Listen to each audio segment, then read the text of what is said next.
আপনারা দেখছেন অনেকে ফুল দিয়ে এখানে সমবেদনা জানাচ্ছেন, কারণ এখানে আজকে সকালে 6 বছরের এক শিশু মারা গিয়েছেন। এটি ঘটেছে পূর্ব লন্ডনের প্লাস্টো এলাকার নিউ সিটি রোডে জ্যাকব হাউস। এটি একটি বহুতল ভবন এবং এই ভবনের উপর থেকে 6 বছরের একটি শিশু পরে মারা গেছেন এবং তারপর থেকে স্থানীয় লোকজন এখানে ফুল দিয়ে সমবেদনা জানাচ্ছেন পরিবারের প্রতি।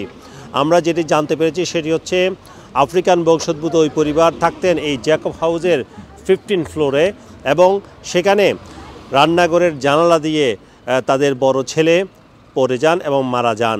ঘটনার খবর পেয়ে পুলিশ, প্যারামেডিক দল এবং অ্যাম্বুলেন্স সার্ভিস ঘটনাস্থলে এসেছিল 16 মে সকালে 6টায়, কিন্তু তারা হাজার চেষ্টা করেও ওই শিশুকে বাঁচাতে পারেনি। ঘটনাস্থলেই তার মৃত্যু নিশ্চিত করেছে প্যারামেডিক দল।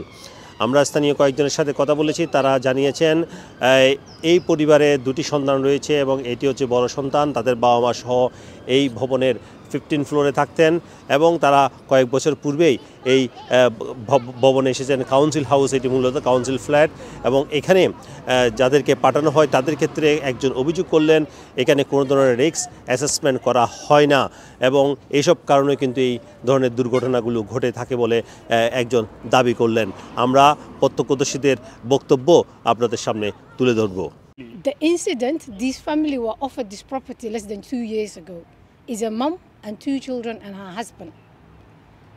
I'm not sure if risk assessment was done prior to the offer of the property, because if you're offering a child in 15th floor, you have to carry a risk assessment from the health visitor, from the GP, from the previous school the child was attending. So you said there are 2 brothers.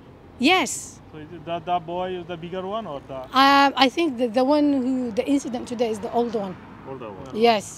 Is boy, yeah? Yes. And, So the council need to take a risk assessment. what is the ethnicity of the boy? They're from Africa.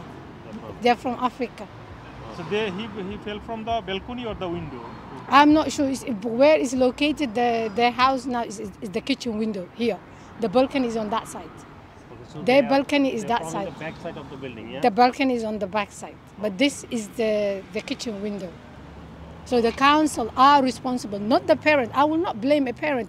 No parent will love a child to happen what has happened today. Yeah. But if you have been negligent, if you're not being given a choice, you don't have a voice to be heard, what are you left with? Just to accept the property for the sake of it. Because there are some parents cannot afford private rent property. You know the cost of the private rent.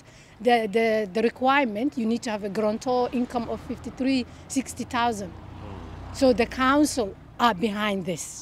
Thank you. And I hope this will not lead a Granfield Tower, because there was a fire 3 in the morning a couple of years back.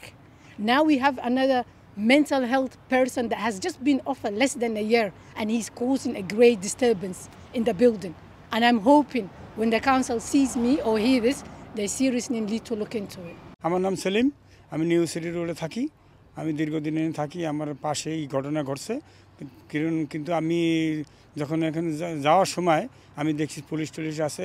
আমি শুনছি ঘটনা, এই জিনিসটা আমি পুরোপুরি দেখি নাই, কিন্তু আমি যাওয়ার সময় এই ঘটনা শুনছি আর কি, যেন একটা বাচ্চা উপর থেকে এই বিল্ডিং থেকে, আমার পাশেই এই বিল্ডিং থেকে পড়ে গেছে ভোরে 5টার দিকে। আমি ঘটনা শুনছি আর কি, আমি বাস্তবে দেখি নাই। অনেক পুলিশ, অনেকগুলো সাংবাদিক দেখছি, আপনাদের অনেক লোকজন দেখছি এই ঘটনা। এরপর দিয়ে আমি এর পরবর্তী যে জিনিসটা আমি আর এরপর দেখিনি আর কি। এমনি শুনছি আমি আর কি জিনিসটা, কিন্তু বাস্তব ঘটনা, বাস্তব পড়ে গেছে জিনিস আমি আঘাতে মারা গেছে, তা পুলিশ নিয়ে গেছে, এটা আমি শুনছি আর কি। ঘটনাস্থল পরিদর্শন করে ফুল দিয়ে সমবেদনা জানিয়েছেন নিউ হোমের মেয়র রোকসানা ফায়েজ। তবে তিনি মিডিয়ার সাথে কোনো কথা বলেননি এবং একজন কর্মকর্তা জানালেন যিনি কাউন্সিলের সাথে কাজ করেন বলে নিজের পরিচয় দিয়েছেন। তিনি বলেছেন কাউন্সিলের পক্ষ থেকে স্টেটমেন্ট দেওয়া হবে। এছাড়া আমরা যখন প্রশ্ন করেছিলাম যে কাউন্সিল প্রপার রিস্ক অ্যাসেসমেন্ট করে কিনা, সে বিষয়েও তিনি কোনো উত্তর দেননি। তিনি বলেছেন সব বিষয়ে কাউন্সিল তাদের স্টেটমেন্টে পরিষ্কার করবে। তবে স্টেটমেন্ট আমরা যেটা পেয়েছি সেটাতে শুধুমাত্র তারা সমবেদনা জানিয়েছেন এবং পরিবারের সাথে কাজ করছেন আসলে কী ঘটনা ঘটেছে সেটি জানার জন্য। Sarwar Hossain, top news, London.